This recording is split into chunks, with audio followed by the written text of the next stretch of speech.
tarde a todos. Irei apresentar então o Livro dos Espíritos. Dividi a apresentação em 3 pontos.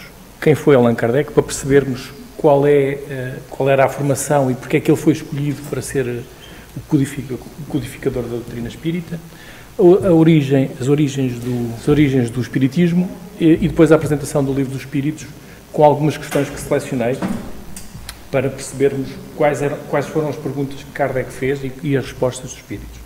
Então, o Livro dos Espíritos pertence às 5 obras básicas do espiritismo, que foi publicado em abril de 1857, depois seguiu-se o Livro dos Médios, em janeiro de 1861, o Evangelho segundo o Espiritismo, em abril de 1864, seguiu-se então o Céu e o Inferno, em agosto de 1865, e finalmente a Gênese, em janeiro de 1868. Portanto, Allan Kardec foi o pseudónimo adotado pelo educador, escritor e tradutor francês Hippolyte Léon Denisard Rivail, que nasceu em 1804 e desencarnou em 1869, e é então considerado o codificador da doutrina espírita. Kardec nasceu em Lyon, em França, era descendente de antigas famílias católicas, mas foi criado no protestantismo.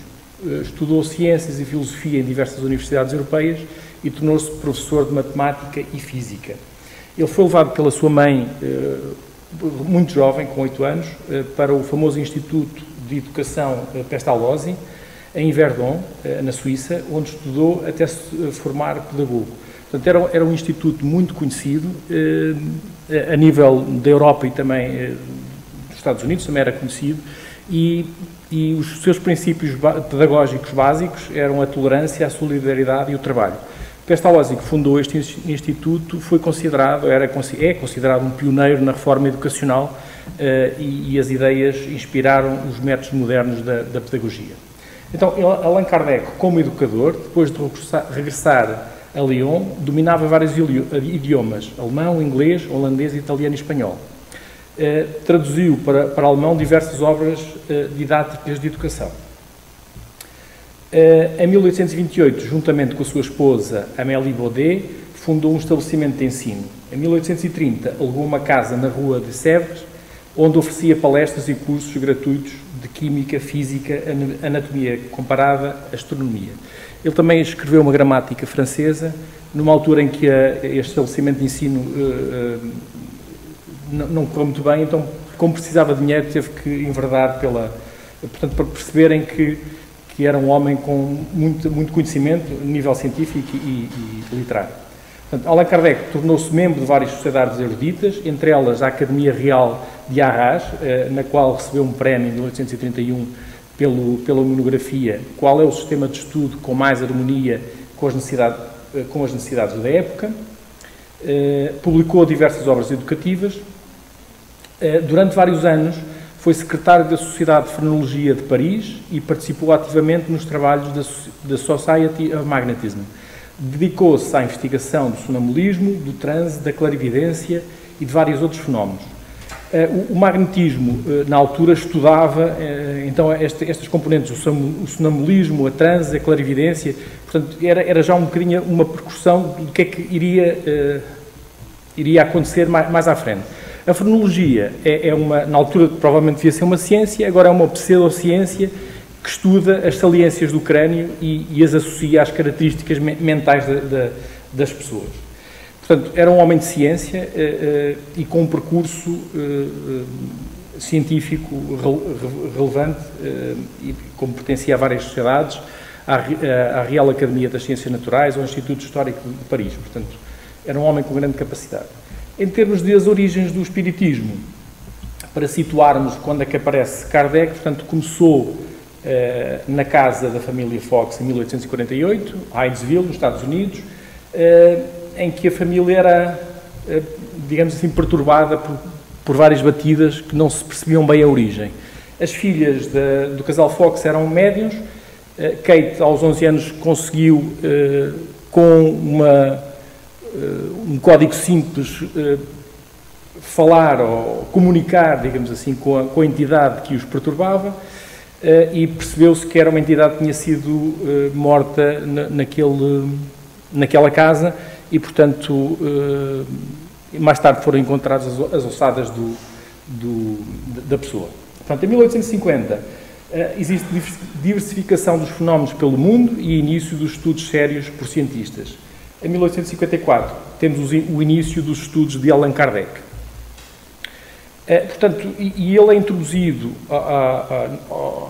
às manifestações mediúnicas através de um fenómeno que era muito comum na sociedade francesa, que eram as mesas girantes, em que era um fenómeno de natureza mediúnica, não é? Amplamente difundido, não só na Europa, mas também nos Estados Unidos, e o fenómeno consistia no movimento sem causa física aparente de mesas e outros objetos pesados, em torno dos quais se reuniam nos salões pessoas de todas as classes sociais à época. Portanto, nestas sessões as mesas moviam-se, os objetos moviam-se e respondiam também a perguntas através de um código relativamente simples, portanto, uma pancada que respondia à primeira letra do abecedário, duas à segunda e por aí fora.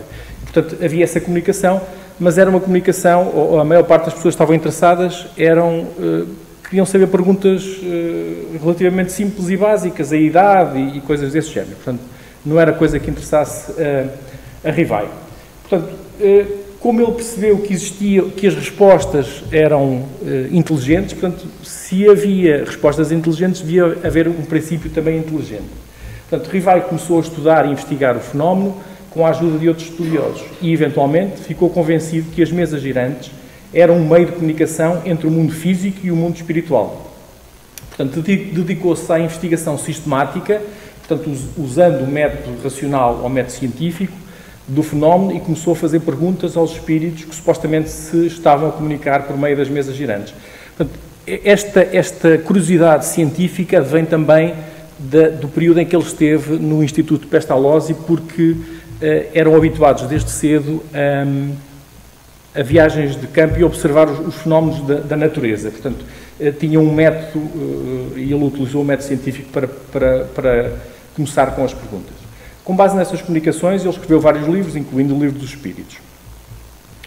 Então, Allan Kardec conheceu a família Baudin em 1855, durante uma sessão mediúnica na casa da senhora Pleine Maison, e feito o convite pelos anfitriões, ele passou a participar também nas sessões semanais que os Baudin realizavam na sua residência, na rua Rochehaute, em Paris. Portanto, e ele escreve mais tarde, a minha primeira, nas obras póstumas, na segunda parte, a minha primeira iniciação ao espiritismo. E ele diz: os médios eram as duas senhoritas Baudin, que escreviam numa ardósia com o auxílio de uma cesta, chamada carrapeta.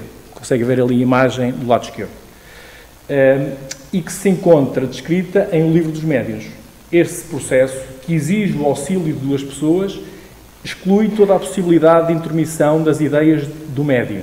Aí tive ensejo de ver comunicações contínuas e respostas a perguntas formuladas, algumas vezes até perguntas mentais, que de modo evidente acusam a intervenção de uma inteligência estranha. Portanto, a preocupação de Allan Kardec demonstrar que os fenómenos, não havia participação das médios nos fenómenos. Ele continua: tentei obter lá a resolução dos problemas que me interessavam, do ponto de vista da filosofia, da psicologia, da natureza do mundo invisível. Levava para cada sessão uma série de questões preparadas e metodicamente dispostas. Eram sempre respondidas com precisão, profundeza e lógica. A partir de então, as sessões assumiam um caráter muito diverso. Entre os assistentes contavam-se pessoas sérias que tomaram vivo interesse por elas. E se me acontecia faltar, ficavam sem saberem o que fazer. Para a maioria, as perguntas fúteis havia perdido todo o atrativo. Portanto, percebe-se aqui que, à medida que o interesse científico aumenta, as pessoas que iam perguntar questões básicas deixam de aparecer às sessões. Continua: eu, a princípio, cuidara apenas de instruir-me, mas mais tarde, quando vi que aquilo constituía um conjunto e ganhava proporções de uma doutrina, tive a ideia de publicar os ensinos recebidos para a instrução de todas as pessoas. Foram aquelas mesmas questões que, sucessivamente desenvolvidas e completadas, formaram a base do Livro do Espiritismo. Portanto, ele começa como uma investigação científica, digamos assim, e percebe que o conteúdo é de tal maneira interessante que toma contornos de uma doutrina e que a necessidade dele de passar essas instruções às outras pessoas. Portanto, o livro foi publicado originalmente em 1857, marca então o nascimento da doutrina espírita, inicia um conjunto das 5 publicações que vimos há bocado. Portanto, o Kardec é considerado o codificador da doutrina espírita e considerado o consolador prometido por Jesus Cristo. O Espiritismo apresenta um novo caminho e a crença de que a vida continua após a morte. O Livro dos Espíritos traz 1019 perguntas sobre diversos temas, feitas por Kardec com as respectivas respostas por companheiros espirituais, permitindo que possamos conhecer e entender inúmeras ações que nos acompanham diariamente. Portanto, o livro é dividido em 4 partes principais. Das causas primárias é a primeira parte, mundo espírita ou mundo dos espíritos, parte segunda, das leis morais é a terceira parte e das esperanças e consolações é a quarta parte. Eu vou mostrar aqui só o índice, digamos assim, para aumentar a curiosidade de todos nós e a vontade de ler o livro. Portanto, na parte primeira está dividida em 4 capítulos.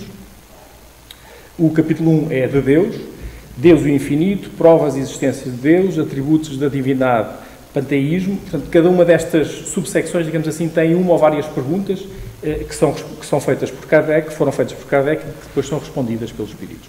Capítulo 2, dos elementos gerais do universo, conhecimento do princípio das coisas, espírito e matéria, propriedades da matéria, espaço universal. Capítulo 3, da criação, formação dos mundos, formação dos seres vivos, povoamento da terra, Adão, diversidade das raças humanas, pluralidade dos mundos, considerações e concordâncias bíblicas concernentes à criação.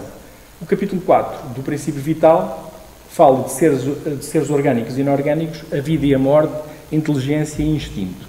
A parte segunda, mundo espírito ou dos espíritos, está dividida em vários capítulos. No primeiro, fala-se dos espíritos, origem e natureza dos espíritos, mundo normal primitivo, forma e ubiquidade dos espíritos, perispírito, escola espírita, progressão dos espíritos, anjos e demónios. Capítulo 2, encarnação dos espíritos, finalidade da encarnação, da alma, materialismo. Capítulo 3, retorno da vida corpórea à vida espiritual. A alma após a morte, sua individualidade, vida eterna, separação da alma e do corpo, perturbação espírita. Capítulo 4, pluralidade das existências, da reencarnação, justiça da reencarnação, encarnação dos diferentes mundos. Pronto, são vários temas muito interessantes. Capítulo 5, considerações sobre a pluralidade das existências. 6, vida espírita, espíritos errantes, mundos transitórios, percepções, sensações e sofrimentos dos espíritos, ensaios teóricos sobre a sensação dos espíritos. Capítulo 7, retorno à vida corporal, prelúdio do retorno, união da alma com o corpo, aborto, faculdades morais e intelectuais. Capítulo 8, emancipação da alma, o sono e os sonhos, visitas espíritas entre vivos, transmissão oculta do pensamento, letargia, catalepsia, morte aparente. Capítulo 9, interpretações dos espíritos do mundo corpóreo, penetração do nosso pensamento pelos espíritos, influência oculta dos espíritos. Portanto, são temas muito interessantes e que certamente interessam a todos. Ainda no capítulo 10, da parte segunda, ocupações e missões dos espíritos. Capítulo 11, os 3 reinos, os minerais e as plantas, animais e o homem. Parte terceira, as leis morais. Portanto, os vários capítulos, a lei divina ou natural, lei da adoração, lei do trabalho, da reprodução, da conservação, de destruição, de sociedade, de progresso, de igualdade, de liberdade, de justiça, amor e caridade, perfeição moral. A parte quarta, esperanças e consolações. Capítulo 1, penas e gozos terrenos, felicidades e infelicidades relativas, perdas de entes queridos, decepções e gratidão. Capítulo 2, penas e gozos futuros, o nada, a vida futura, intuição das penas e dos gozos futuros, intervenção de Deus nas penas e recompensas, e depois as conclusões.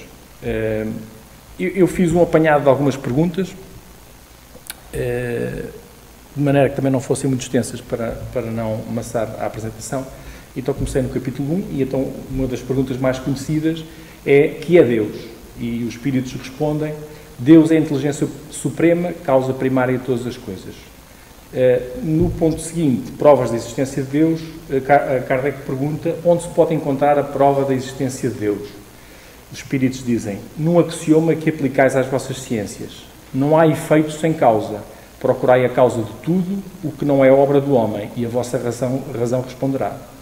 Para crer em Deus, basta que se lance o olhar sobre as obras da criação. O universo existe, logo tem uma causa. Duvidar da existência de Deus é negar que todo o efeito tem uma causa, e avançar para o nada pode fazer alguma coisa. Avançar que o nada pode fazer alguma coisa. Dos elementos gerais do universo, Kardec pergunta, é dado ao homem a conhecer o princípio das coisas? Não, Deus não permite que ao homem tudo seja revelado nesse mundo. Na pergunta 35, o espaço universal é infinito ou limitado? Infinito. Supõe-se limitado, que haverá para lá dos seus limites. Isto te confunde a razão, bem o sei. No entanto, a razão te diz que não pode ser de outro modo.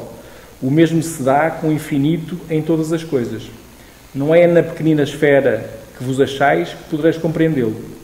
Supondo-se um limite ao espaço, por mais distante que a imaginação o coloque, a razão diz que além desse limite alguma coisa há, e assim, gradativamente, até o infinito. Porquanto, embora essa alguma coisa fosse o vazio absoluto, ainda seria espaço. Na parte segunda, capítulo 2, objetivo da encarnação, Kardec pergunta, qual é o objetivo da encarnação dos espíritos? Deus lhes impõe a encarnação com o fim de fazê-los chegar à perfeição. Para uns é expiação, para outros missão. Mas, para alcançarem essa perfeição, têm de sofrer todas as vicissitudes da existência corporal. Nisso é que está a expiação. E continua. Visa ainda outro fim, a encarnação, o de pôr o espírito em condições de superar a parte que lhe toca na obra da criação. Para executá-la é que, em cada mundo, torna o espírito um instrumento de harmonia com a matéria essencial desse mundo, a fim de que aí cumprir, daquele ponto de vista, as ordens de Deus. É assim que, concorrendo com a obra geral, ele próprio se adianta. Na parte segunda, capítulo 3, a alma após a morte, sua individualidade. Que sucede à alma no instante da morte? Respondem os espíritos. Volta a ser espírito, isto é, volve ao mundo dos espíritos, de onde se aparta momentaneamente. Pergunta Kardec. A alma, após a morte, conserva a sua individualidade? Sim, jamais a perde. Que seria ela se não a conservasse? Faz uma segunda pergunta, ainda nessa 150, a linha B, que eu achei mais interessante. A alma nada leva consigo deste mundo? Nada. A não ser a lembrança e o desejo de ir para um mundo melhor. Lembrança cheia de doçura ou de amargura, conforme o uso que ela fez da vida. Quanto mais pura for, melhor compreenderá a futilidade do que deixa na Terra. Na pergunta 163, a alma tem consciência de si mesma imediatamente depois de deixar o corpo? Imediatamente não é bem o termo. A alma passa algum tempo em estado de perturbação. Na pergunta 167, qual o fim objetivado com a reencarnação? Expiação, melhoramento progressivo da humanidade. Sem isso, onde a justiça? Pergunta 201. Em nova existência, pode o espírito que animou o corpo de um homem animar o de uma mulher e vice-versa? De certo, são os mesmos os espíritos que animam os homens e as mulheres. Pergunta 219. Qual a origem das faculdades extraordinárias dos indivíduos que, sem estudo prévio, parecem ter a intuição de certos conhecimentos, o das línguas, do cálculo, etc. Lembrança do passado, progresso anterior da alma, mas de que ela não tem consciência. De onde queres que venham tais conhecimentos? O corpo muda, o espírito, porém, não muda, embora troque de roupagem. Parte segunda do capítulo 6. Pergunta Kardec. O espírito vê as coisas tão distintamente como nós? Respondem os espíritos. Mais distintamente, pois que a sua vista penetra onde a vossa não pode penetrar. Nada a obscurece. Pergunta 320. Sensibiliza os espíritos lembrarem-se deles os que já foram caros na terra? Muito mais do que podeis supor. Se são felizes, esse facto lhes aumenta a felicidade. Se são desgraçados, serve-lhes de lenitivo. Pergunta de Kardec, sabem os espíritos em que época reencarnarão? Pressentem-na, como sucede ao cego que se aproxima do fogo. Sabem que têm de retomar um corpo, como sabeis que tendes de morrer um dia. mas ignoram quando isso se dará. Na linha A, Kardec pergunta: então a reencarnação é uma necessidade da vida espírita, como a morte é da vida corporal? Certamente assim é. Resposta dos Espíritos. 389. É a repulsão instintiva que se experimenta por algumas pessoas e a repulsão instintiva que se experimenta por algumas pessoas, de onde se origina? Resposta dos Espíritos. São espíritos antipáticos que se adivinham e reconhecem, sem se falarem. Pergunta 456. Veem os espíritos tudo o que fazemos? Podem ver, pois que constantemente vos rodeiam. Cada um, porém, só vê aquilo a que dá atenção. Não se ocupam do que lhes é indiferente. Pergunta 457. Podem os espíritos conhecer os nossos mais secretos pensamentos? Resposta. Muitas vezes chegam a conhecer o que desejareis ocultar de vós mesmos. Nem atos, nem pensamentos lhes podem dissimular. Pergunta 459.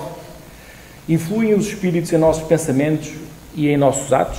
Muito mais do que imagineis. Influem a tal ponto que, de ordinário, são eles que vos dirigem. Pergunta 489. Há espíritos que se ligam particularmente a um indivíduo para protegê-los? Resposta. Há o irmão espiritual que chamais o bom espírito ou o bom gênio, portanto, o nosso anjo guardião. Parte 4, capítulo 2. Qual o sentimento que domina a maioria dos homens no momento da morte? A dúvida, o temor ou a esperança? Resposta dos Espíritos. A dúvida nos céticos empedernidos, o temor nos culpados, a esperança nos homens de bem. Pergunta 963. Com cada homem, pessoalmente, Deus se ocupa? Não é Ele muito grande e nós muito pequeninos para que cada indivíduo, em particular, tenha, a seus olhos, alguma importância? Resposta dos Espíritos. Deus se ocupa com todos os seres que criou, por mais pequeninos que sejam. Nada, para a sua bondade, é destituído de valor. Pergunta 999. Basta o arrependimento durante a vida para que as faltas do Espírito se apaguem e ele ache graça diante de Deus? Resposta dos Espíritos. O arrependimento concorre com a melhoria do Espírito, mas ele tem de expiar o seu passado. Pronto, estas foram as perguntas que eu recolhi. Em termos de estudo, há que chamar a atenção que esta codificação não foi feita apenas pelas irmãs Baudin. Portanto, o Kardec entregou as perguntas a vários médios e depois fez uma junção de todas as respostas para poder escrever o livro. Portanto, não é um trabalho apenas de 2 médios, é um trabalho muito abrangente. Bem, com isto concluo a minha apresentação.